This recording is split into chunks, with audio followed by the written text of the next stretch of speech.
Good morning, student. So, in today's video, we'll discuss about one important exam. It's a series of exam information. ये exam का नाम है Homi Bhabha junior scientist examination. Homi Bhabha junior scientist examination. Homi Bhabha नाम सुना होगा, बहुत reputed scientist है, हमारे कंट्री के न्यूक्लियर साइंटिस्ट है, जिन्होंने न्यूक्लियर साइंस के ऊपर काफ़ी वर्क किया है। ये एग्ज़ाम का ड्रॉबैक मैं पहले बता देता हूँ। ये एग्ज़ाम का सबसे बड़ा ड्रॉबैक ये है कि ये exam restricted to state of Maharashtra है। सिर्फ महाराष्ट्र को 7 जोन में डिवाइड करते हैं और उस हिसाब से एग्ज़ाम को कंडक्ट करते हैं। तो ये रेस्ट्रिक्टेड टू महाराष्ट्र बहुत इंपॉर्टेंट एग्ज़ाम है। मैं काफ़ी समय से बोलते आ रहा हूँ कि ये exam all over India level पर होनी चाहिए, but I don't know for their own restriction. हो सकता है मुंबई में होमी भाभा इंस्टीट्यूट है तो उसके हिसाब से महाराष्ट्र में रेस्ट्रिक्ट किया होगा, जो भी रीज़न है। और दूसरा इसका ड्रॉबैक ये है कि ये एग्ज़ाम सिर्फ और सिर्फ 6th और 9th स्टैंडर्ड के बच्चों के लिए है। इस लेवल की एग्ज़ाम मुझे ऐसा लगता है कि 5th ऑनवर्ड्स सभी के लिए होनी चाहिए, हर ईयर होनी चाहिए, 5th, 6th, 7th up to 10th। But ठीक है, उनके अपने कुछ रीज़न हो गए जिसके कारण उन्होंने एग्ज़ाम को रेस्ट्रिक्ट 6th और 9th में किया। बट ये एग्ज़ाम के बारे में अगर थोड़ा हिस्टोरिकल जाए तो 1981 से एग्ज़ाम चालू हुई है, 1981 से। और ये एग्ज़ाम कंडक्ट करता है Mumbai teachers, Mumbai science MST है, मुंबई साइंस टीचर्स एसोसिएशन। उनकी वेबसाइट भी है, काफ़ी कुछ इन्फॉर्मेशन उस वेबसाइट पर मिल जाएगा, मुंबई साइंस टीचर्स एसोसिएशन। जिस किसी को IJSO वगैरह में इंटरेस्ट है तो वो भी इन्फॉर्मेशन इस वेबसाइट पर मिल जाएगी। काफ़ी इंटरेक्टिव और काफ़ी अच्छी वेबसाइट है ये, मुंबई साइंस टीचर्स एसोसिएशन। ये कंडक्ट करती है। इस एग्ज़ाम के बारे में काफ़ी डिटेल इन्फॉर्मेशन हमको उस पर्टिकुलर वेबसाइट पर मिल सकती है। फिर भी मैं नेक्स्ट में कोशिश करूँगा कि इस एग्ज़ाम के बारे में बताऊँ। तो ये एग्ज़ाम 9th स्टैंडर्ड और 6th स्टैंडर्ड के बच्चों के लिए है और only for the state of Maharashtra, specifically for science student. No mathematics, no other subject. It is no history, geography, political science, economics, etc. Civics. It is just science. Fine.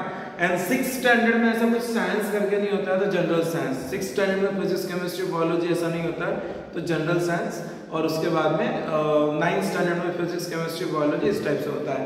तो basically ये exam 3 stage में conduct होता है।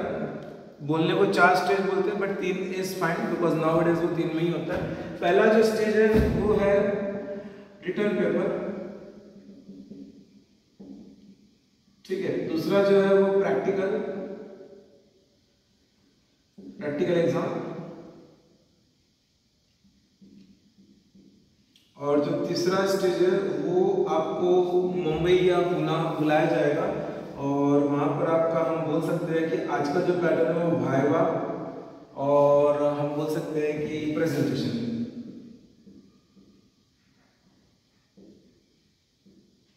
ठीक है, इस तरह से रहता है। और ये एग्जाम का जो पैटर्न है वो काफ़ी इंपॉर्टेंट है, वो मैं डिस्कस करूँगा अभी।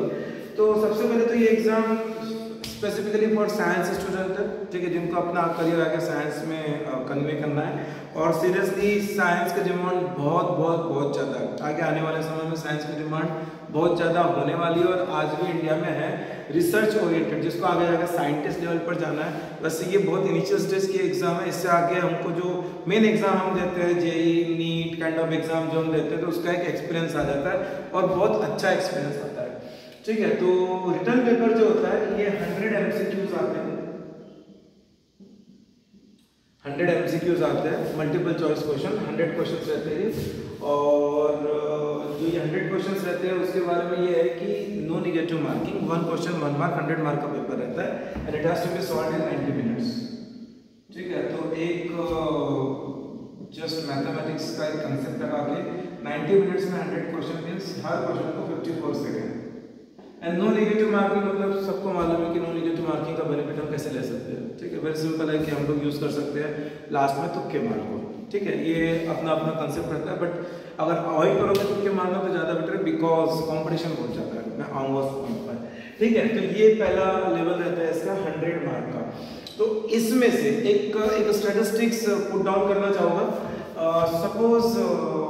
सपोज की बात करो, 40,000 स्टूडेंट ने अपीयर किया टोटल पूरे महाराष्ट्र से, तो उसके 7.5% स्टूडेंट को नेक्स्ट लेवल के लिए लिया जाता है।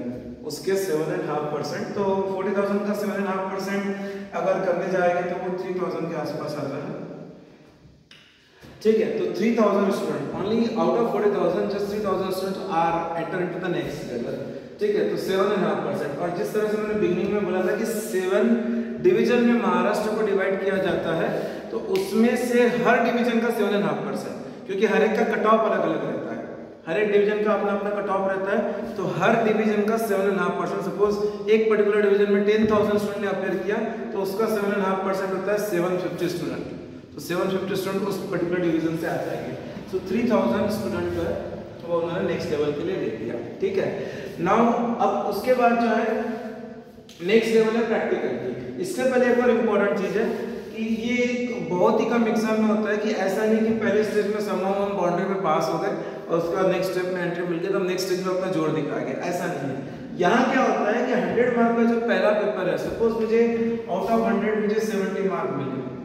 ठीक है, मुझे मेरे एक स्टूडेंट को लास्ट ईयर 80 मार्क मिले थे जो इस सिटी की टॉपर भी थी, तो 100 में से सपोज 80 मार्क मिले, तो नेक्स्ट स्टेज में जब मैं जाऊंगा तो उसका 30%, 100 का 30 में कन्वर्ट करते हैं तो 80 का 30% हो जाएगा 24, तो मैं नेक्स्ट स्टेज में 24 मार्क लेकर जाऊंगा, है ना। मैं नेक्स्ट स्टेज में 0 मार्क लेकर नहीं जाऊंगा कि मैं बस क्वालिफाई हो गया सेकंड स्टेज में, ऐसा नहीं कि मेंस क्वालिफाई हो गया एडवांस फ्रेश से चालू हो गया, ऐसा नहीं। मेरा जो पहले लेवल का पाप है वो कैरी होगा अगले लेवल में, तो मेरा पहले लेवल का पाप नहीं, काफी अच्छे मार्क है। तो 80 मार्क्स मुझे मिले हैं, तो 80 का 30% 24, तो ऑलरेडी मेरी बिगिनिंग सेकंड लेवल पर 30 मार्क्स से होगी, 30 मार्क का बाय डिफॉल्ट पेपर हो गया और उसमें से मुझे 24 मिले।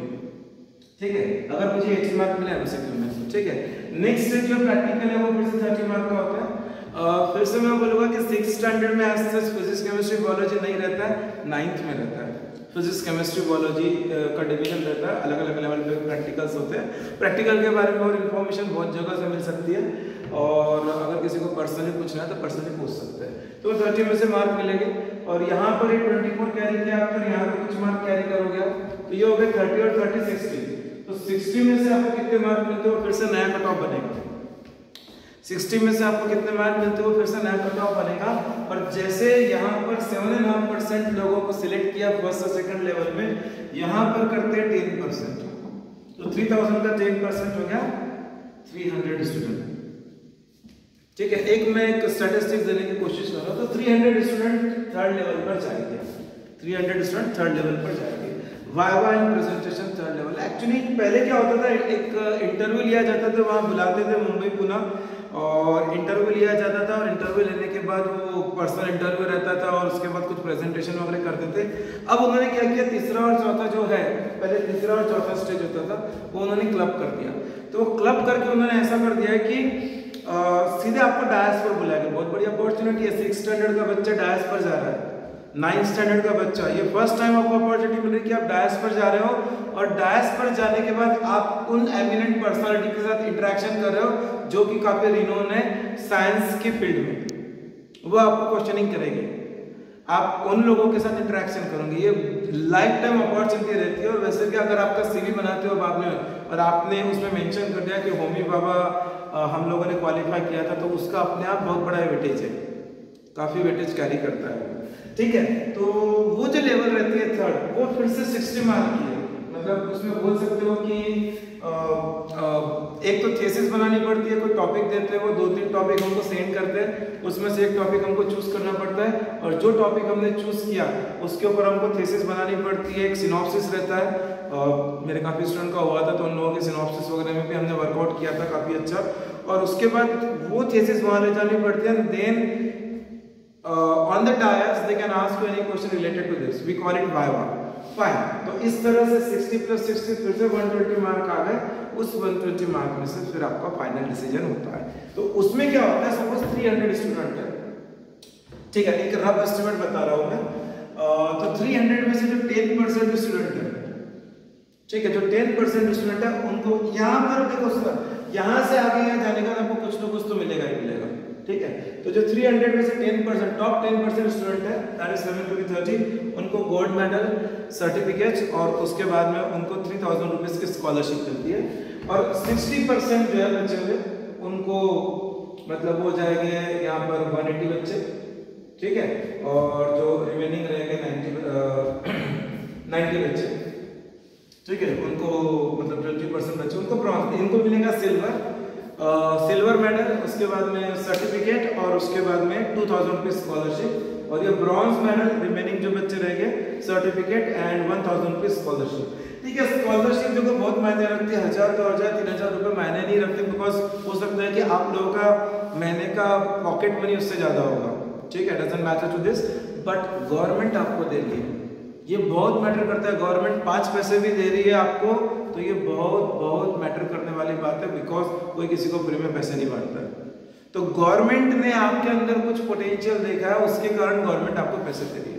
मैं आगे आने वाले समय कुछ और अच्छे इंपॉर्टेंट एग्जाम जो अनफॉर्चुनेटली बहुत बच्चों को नहीं मालूम है उसके ऊपर डिस्कस करने वाला हूं। डायरेक्टली वहां पर अच्छा खासा अमाउंट गवर्नमेंट स्टाइपेंड देती है, ये अपने आप में बहुत बड़ा अचीवमेंट है, हम लोग नहीं मानते हैं।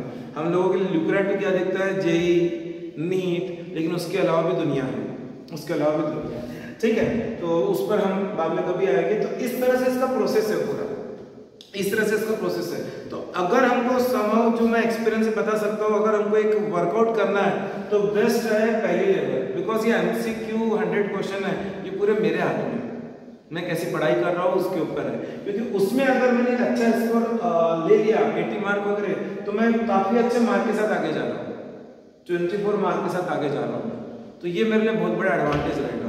क्योंकि प्रैक्टिकल में क्या होता है कि जैसे 9th स्टैंडर्ड में कैसे 30 मार्क के जो प्रैक्टिकल है 30 मार्क के, तो 10 डिस्ट्रीब्यूट होते हैं फिजिक्स केमिस्ट्री बायोलॉजी के ऊपर, कहीं ना कहीं कुछ गड़बड़ हो जाती है। जैसे मैं बताता हूँ, लास्ट ईयर जो था सब कुछ ऑनलाइन हो रहा था because of this corona and all that, तो वो ऑनलाइन एक्सपेरिमेंट बच्चे कर नहीं पाए, because it is something new for them online experiment करना। तो कुछ बटन सबमिट हो गया, या सपोज किसी का तो बायोलॉजी के एक्सपेरिमेंट गए ही नहीं, तो वहाँ 0 मार्क आ गए, तो ये दिक्कत होने की पॉसिबिलिटी बनती है, कभी कभी ऑफलाइन में भी प्रॉब्लम आ सकते हैं। तो अगर हम लोग यहाँ पर एक अच्छा खासा स्कोर लेकर जाते हैं तो सबसे बढ़िया बात है, ठीक है। और जहाँ तक कि वो लास्ट का 60 मार्क का, ये तो वो वहाँ पर हम लोगों के ऊपर डिपेंड करता है, because at that time we are not facing one class of one particular school, we are facing Maharashtra, and it is always important that when you are facing a group, we call it in JEE वगैरह में AIR, all India ranking, है ना, वो all India ranking में हम कहाँ stand करते हैं, तो वैसे ये महाराष्ट्र में कहाँ स्टैंड करते हैं। कि इमेजिन करो 6th स्टैंडर्ड के बच्चे को ये अपॉर्चुनिटी मिल रही है कि मैं महाराष्ट्र में कहाँ रैंक करता हूँ या करती हूँ, तो ये अपने आप में बहुत इंपॉर्टेंट अपॉर्चुनिटी है, ठीक है, इसको मिस नहीं करना।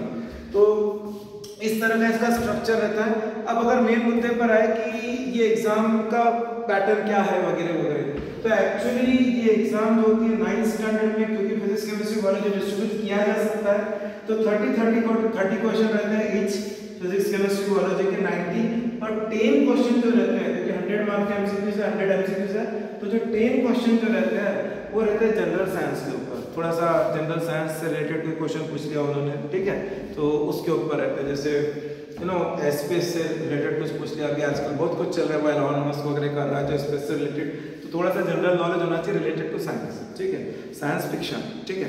और थोड़ा सा एक चीज का ध्यान रखना कि MCQ बहुत सारे लोगों को समझ लगता है कि काफी ईजी है।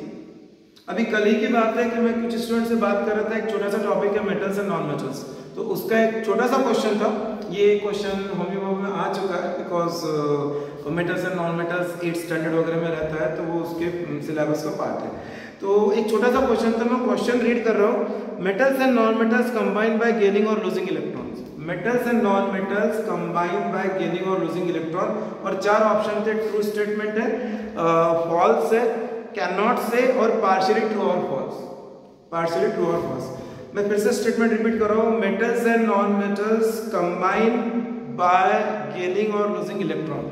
हम जब एक बार पहली बार पढ़ते हैं तो हमको मालूम है मेटल जो है 1 2 3 इलेक्ट्रॉन ऑटोनोमस शेल में रहते हैं, तो वो इलेक्ट्रॉन लूज करेगा, और जो नॉन मेटल इलेक्ट्रॉन गेन करेगा, कंबाइन हो जाएगा, होगी बात खत्म। तो इसका मतलब है ट्रू स्टेटमेंट है, लेकिन इसका करेक्ट आंसर है फॉल्स स्टेटमेंट है, बिकॉज वहां पर वर्ड क्या लिखा था, वहां वर्ड लिखा था कंबाइन बाय गेनिंग और लूजिंग इलेक्ट्रॉन, ठीक है, metals and non metals combine by gaining और लूजिंग इलेक्ट्रॉन। ये स्टेटमेंट रॉन्ग इसलिए क्योंकि वहां पे करेक्ट वर्ड चाहिए metals and non metals combine by transfer of electron, क्योंकि मेटल से नॉन मेटल से इलेक्ट्रॉन लूज होते हैं, नॉन मेटल से गेन होते हैं, तो उसके कारण ट्रांसफर ऑफ इलेक्ट्रॉन होता है, ठीक है, मेटल से ट्रांसफर होते हैं नॉन मेटल में। तो एक्चुअली करेक्ट वर्ड है ट्रांसफर, लेकिन फर्स्ट टाइम जब ये सेंटेंस आएगा तो हम हमेशा इसको ट्रू स्टेटमेंट बोलेंगे। तो ये मत सोचो कि यार एमसीक्यू है तो बात बन जाएगी, ऐसी बात नहीं बनती है। सेकंड चीज देखो, एमसीक्यू इतने हाई लेवल की एग्जाम है और फर्स्ट टाइम इतनी अपॉर्चुनिटी मिल रही है, तो इसका बहुत ज़्यादा हेल्प एनटीएससी में लगेगा। और एनटीएससी के साथ तो बहुत बड़ा एडवांटेज है कि अगर स्टेज 1 महाराष्ट्र के बच्चों के लिए खास करके स्टेज 1 जो रहता है वो महाराष्ट्र लेवल पर रहता है, और होमी बाबा का भी 9th स्टैंडर्ड का स्टेज 1 महाराष्ट्र पे, मतलब होमी बाबा महाराष्ट्र लेवल पर ही होती है। मतलब जो सिलेबस रहता है वो स्टेट बोर्ड का रहता है, सिलेबस जो रहता है वो स्टेट बोर्ड का रहता है। तो उनका तो 10th का प्रिपरेशन जो है, मतलब एनटीएससी का प्रिपरेशन जो है वो 9th में चालू होगा अगर होमी बाबा दे रहे हैं तो, ठीक है। तो ये तो काफ़ी एडवांटेजेस सिचुएशन है। तो ये एग्जाम सीरियसली मिस नहीं करना चाहिए। तो first of all state level की एग्जाम है ये, ठीक है। और साइंस महाराष्ट्र स्टेट का काफ़ी अच्छा है, काफ़ी तगड़ा है, ठीक है। वो हम बोल सकते हैं कि कॉम्पीट कर सकता है सीबीएसई को, ठीक है। मैथ्स भले थोड़ा इजी होगा लेकिन साइंस काफ़ी अच्छा है, ठीक है। Now second very important point is कि ये थोड़ा सा इसके पहले के 2 वीडियो एनएससीजीएस वगैरह के लिए मैंने बनाया था कि उनका कोई स्टिपुलेटेड सिलेबस नहीं है, they are not given particular syllabus. So ये चीज यहाँ पर भी होती है, ये कहीं पर भी ऑफिशियली मेंशन नहीं है कि 9th की होमी बाबा है तो 9th का सिलेबस रहेगा। एक्चुअली देखा जाए तो होमी बाबा में 7th 8th 9th का पूछा जाता है, ऐसा रिटर्न में आता है, बट वो कुछ भी पूछ सकते हो।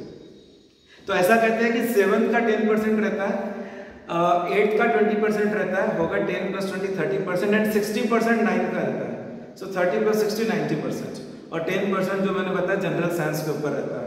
वैसे 6th स्टैंडर्ड में 4th का 10% रहता है, 5th का 20% रहता है और 60% 6th का रहता है, और 10% जनरल नॉलेज का रहता है, जनरल नॉलेज इन साइंस। तो इस तरह से 100% कंट्रीब्यूट होते हैं। तो नाउ इमेजिन करो कि अगर एक होमी बाबा की जो एग्जाम रहती है उसमें 9th स्टैंडर्ड का कोई बच्चा अपीयर कर रहा है, तो आप सोच सकते हो कि उस बच्चे को 7th का भी आना चाहिए, 8th का भी आना चाहिए, ठीक है। तो ऐसे हवा में बात नहीं होती है। यही इंडिकेशन है जेई लेवल पर हम जब पढ़ते हैं, नीट लेवल पर हम पढ़ते हैं, तो हमको देखो एक नीट का 12th स्टैंडर्ड का स्टूडेंट जिसका अभी पेपर हुआ था लास्ट टाइम सितंबर के महीने में, तो अगस्त के महीने में सॉरी, तो उन लोगों को मोल कंसेप्ट का क्वेश्चन आया था, 2 क्वेश्चन आए थे। तो मोल कंसेप्ट 9th स्टैंडर्ड में पढ़ाया जाता है, ठीक है।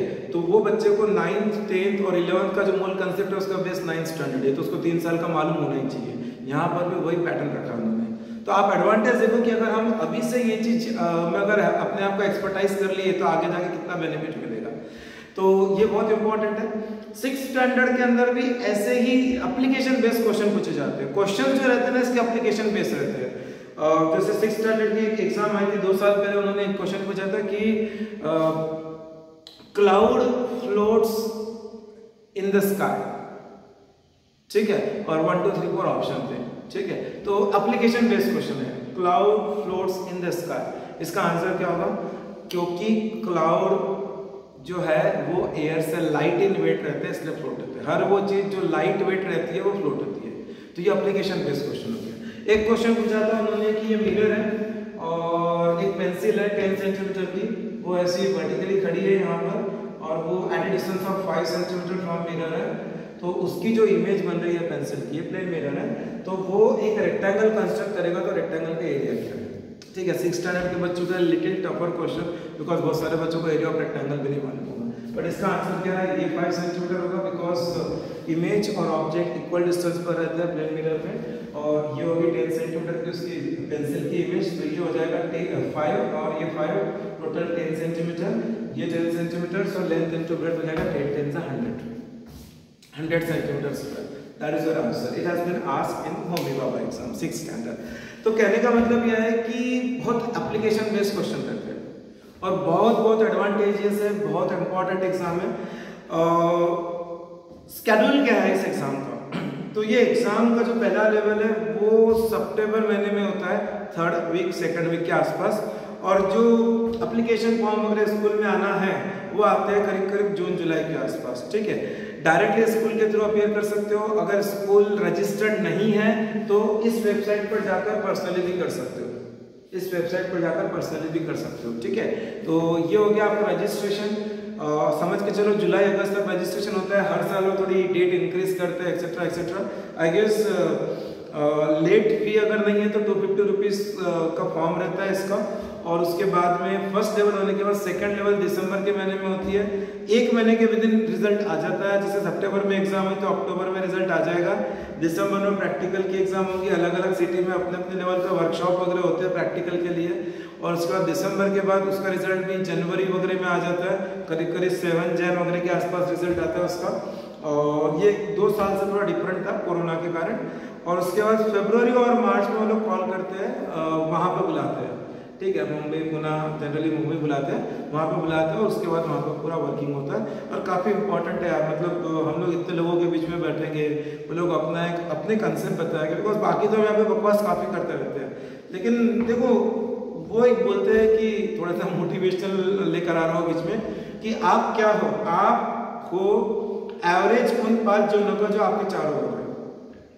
अब हमारे चारों ओर सपोज 5 लोग ऐसे हैं कि जो बिल्कुल मतलब एकदम डम्ब है, तो हम भी वैसे बनेंगे। तो सोचो कि हम अगर उन लोगों के बीच में बैठेंगे, उन लोगों की फिलॉसफी, उन लोगों की थिंकिंग अगर हमारे पास आती है तो उसका बहुत एडवांटेज हमको मिलेगा, ठीक है। तो ये एग्ज़ाम अपने आप में बहुत बहुत इंपॉर्टेंट एग्ज़ाम है और 6th और 9th के बच्चों ने देना ही चाहिए। और मैं तो ये बोलूँगा कि अगर सपोज 6th और 9th के बच्चे एग्ज़ाम दे रहे हैं तो इसको ना सिर्फ exam point of view consider करो, इसको एक फाउंडेशन इन साइंस भी कंसिडर कर सकते हो। और इनफैक्ट मैं तो चाहूँगा कि ये एग्ज़ाम इवन तो 6th और 9th में है, लेकिन जो बच्चे हैं 10th तक के, जिनकी आगे कोई फील्ड लेना है नहीं लेना, ये उनका खुद का डिसीजन, उनके पेरेंट्स का है, इन्होंने हर साल साइंस फाउंडेशन करना चाहिए। वो एग्ज़ाम होती चाहे NSO वगैरह है ना, NSO IMO तो मैथ्स की होगी, NSO होगी। और जो जूनियर साइंस वगैरह के लिए इंटरेस्टेड है, IGS वगैरह के लिए, तो उनके लिए भी बेस्ट ये है, ये बहुत सपोर्टिव रहेगी, ठीक है। अब एंड में आना चाहूँगा कि एक बहुत इंपॉर्टेंट पॉइंट है जो मैंने बताया था स्कॉलरशिप से रिलेटेड। देखो स्कॉलरशिप बहुत मैटर अमाउंट वाइज नहीं करती है, लेकिन रिकॉग्निशन बहुत ज़्यादा मैटर करता है। मतलब आपको गवर्नमेंट पैसा दे रही है, ये अपने आप में एक बहुत बड़ा अचीवमेंट है। जब ये चीज़ें आप अपने इसमें CV में लिखोगे, करिकुलम विटा में लिखोगे कि हमको गवर्नमेंट की तरफ से ये मिला था 10th 11th में 12th में वगैरह वगैरह, तो ऑटोमेटिकली आपका वेटेज बढ़ जाता है, ठीक है। उसके बाद अगर आप होमी बाबा क्वालिफाइड हो और सपोज आगे जाके कहीं आप किसी के साथ टाई करते हो कोई एग्जाम में, टाई करना मतलब दोनों के मार्क्स सेम है, तो अगर सामने वाले को ये प्रॉब्लम है कि भाई किसको चूज करना, और अगर आप होमी बाबा क्वालिफाइड हो तो डेफिनेटली वो आपको प्रिपेयर करेंगे इस लेवल की एग्जाम, ठीक है। तो मैं यही बोलना चाहूँगा कि एग्जाम की प्रिपरेशन करो। जो 6 के बच्चे हैं और 9th के बच्चे हैं, इवन 9th के बच्चे 8th में चालू कर दो, बिकॉज होता यह है कि 9th के सितंबर में एग्जाम है और जून से हम प्रिपरेशन चालू करते हैं, तो 2-2.5 महीने में होती नहीं। तो क्योंकि उसमें 7th और 8th का भी है, तो बेटर है आप 8th से स्टार्ट कर दो, 6th वाले 5th से स्टार्ट कर दो, उसका बेनिफिट आपको मिलेगा ही मिलेगा, ठीक है। और एक थोड़ा सा पॉइंट यहाँ पर मेंशन करना चाहूँगा, जो बच्चे काफ़ी डरते हैं, जिन लोगों के दिमाग में एकदम माइंडसेट रहता है कि नहीं मुझे तो मैथ्स छोड़ना है, तो मैं तो न्यूमेरिकल साइंस के करूँगा ही नहीं। तो 9th के बच्चों को ये बताना चाहूँगा कि फिजिक्स में बहुत न्यूमेरिकल्स रहते हैं, 9th के फिजिक्स में बहुत न्यूमेरिकल्स है, और केमिस्ट्री में मोल कंसेप्ट चैप्टर है उसके अंदर न्यूमेरिकल्स है। लेकिन देखो इस एग्जाम को इसलिए मैं छोड़ो कि न्यूमेरिकल्स रहते हैं, ठीक है। न्यूमेरिकल्स हार्डली, देखो मैंने बताया कि 30 क्वेश्चंस रहते हैं हर एक सब्जेक्ट के, तो उस फिजिक्स के 30 क्वेश्चन जो रहेंगे उसमें 3 या 4 न्यूमेरिकल रहेंगे, उससे ज़्यादा नहीं रहेंगे। अगर आप न्यूमेरिकल से डरते हैं तो मुझे तो नहीं लगता कि डरना चाहिए, मेरे स्टूडेंट तो डरते भी नहीं है, चाहे वो चैप्टर मोशन हो, न्यूटन्स लॉज ऑफ मोशन हो, ग्रेविटेशन हो। हम अलग अलग टाइप के ट्रिक्स वगैरह का यूज़ कर सकते हैं to get the value quickly of the bigger calculation, like gravitational force of attraction F is equal to G m1 m2 upon r² के फॉर्मूले में कैलकुलेशन थोड़ी ज़्यादा रहती है, कभी कभी मोल कंसेप्ट के फॉर्मूले में कैलकुलेशन ज़्यादा रहती है। तो अभी हम लोगों की क्लास में मोल कंसेप्ट चल भी रहा है, तो वो बच्चों को कैलकुलेशन कैसे फास्ट कराना ये भी हम बता सकते हैं, ठीक है। All depends on teacher. तो ऐसा कुछ नहीं है कि बहुत ज़्यादा न्यूमेरिकल्स आते हैं, 3-4 न्यूमेरिकल्स आते हैं, और करना भी चाहिए, डरना नहीं चाहिए, बिकॉज आगे जाके नीट दोगे आप या जो भी एग्जाम दोगे तो न्यूमेरिकल्स फेस करना ही है। और हमने तो देख लिया इस बार नीट एग्जाम जिन्होंने दी थी वो लोग फिजिक्स के कारण कुछ स्कोर नहीं कर पाए, रिपीट कर रहे हैं, जो भी उनका रिजल्ट आया अच्छा नहीं आया, और जिनका अच्छा आने की एक्सपेक्टेशन थी 600 प्लस, उनका भी मतलब 630, 680, 640 वगैरह आना था, वो काफ़ी नीचे आ गया, 600 के लोअर रेंज पर आ गए, तो फिजिक्स के कारण, ऑफकोर्स फिजिक्स के कारण। तो डरना नहीं है, डराना है, ठीक है। डरना नहीं है, डराना है। तो वो अब महाराष्ट्र से रिलेटेड है, तो एक मराठी वर्ड बोलना चाहूँगा मैं एंड में ख़त्म करते समय कि क्या एक मराठी पता नहीं कितने लोगों को समझेगा। वाचा, वाचा का मतलब क्या होता है? पढ़ो। और वाचा का दूसरा मतलब होता है कि बचाओ अपने आप को, ठीक है? तो पढ़ के आप बचा सकते हो, ठीक है? तो वाचा का मतलब होता है पढ़ो और बचाओ।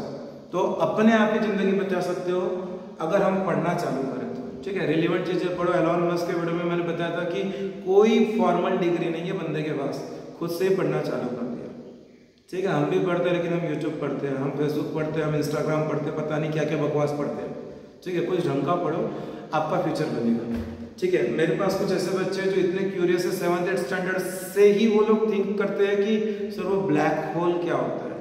उस दिन मुझे एक 7th 8th स्टैंडर्ड के बच्चे ने ब्लैक होल के बारे में पूछ लिया ऑनलाइन क्लास में मेरे, तो मुझे इतना अच्छा लगा कि उसने ब्लैक होल के बारे में पूछा, मतलब उसकी थॉट प्रोसेस कितनी क्लियर है, कहीं उसने पढ़ा हो। तो ये चीज़ों के ऊपर अपने आप को मोटिवेट करो इन स्पाइट ऑफ जो फालतू की चीज़ें रहती हैं, काफ़ी बार बोल चुका हूँ। तो होप दिस इज फाइन। तो मैं रिक्वेस्ट करूँगा कि एटलीस्ट कोई भी एग्ज़ाम दे दो तो प्रिपेयर होके दो, अच्छे से भी एग्ज़ाम दो, और it will be very very important. अगर पास नहीं भी हुए तो ये आपको अपना कॉन्फिडेंस बढ़ा के देगी, आपका कॉन्फिडेंस बढ़ेगा। जिन लोगों को 100 में से 35 मार्क मिलते हैं उसको पार्टिसिपेशन सर्टिफिकेट भी मिलता है, ठीक है? पार्टिसिपेशन सर्टिफिकेट का मैं ये नहीं बोलूँगा बहुत वैल्यू है, लेकिन मिलता है, ये सिर्फ बता रहा हूँ मैं, ठीक है? और जनरली ट्रेंड ऐसा है कि 60 के आसपास कट ऑफ रहता है, ठीक है? वो जो 7.5% देन 10%, लेकिन वो अराउंड 60 के आसपास कट ऑफ रहता है 9th स्टैंडर्ड का, और 6 का थोड़ा सा ज़्यादा रहता है क्योंकि 6 का पेपर ऑफकोर्स काफ़ी ईजी रहता है। Okay fine, hope this is fine. तो एक लास्ट में ये बोलना चाहूँगा, थोड़ा सा इंक्लिनेशन साइंस की तरफ बढ़ाओ, बिकॉज साइंस में और खास करके हमारी कंट्री में आगे जाके रिसर्च को बहुत स्कोप है, बहुत बहुत बहुत स्कोप है, ठीक है? और हमारा भी कुछ ना कुछ इंपॉर्टेंस है यार कि हमने हमारे कंट्री के लिए कुछ करना चाहिए, ठीक है? हम अपने आप को हमेशा हम सेल्फ सेंटर रहते हैं, लेकिन थोड़ा बहुत अगर हम कंट्री के लिए कंट्रीब्यूट कर सके तो ये हमारा भी पीढ़ी बढ़ाएगा और हमारा अंदर से सेल्फ एस्टीम जिसको बोलते हैं वो भी इंक्रीज होगा। तो सोच सकते हो इस चीज़ के बारे में। Fine, thank you very much.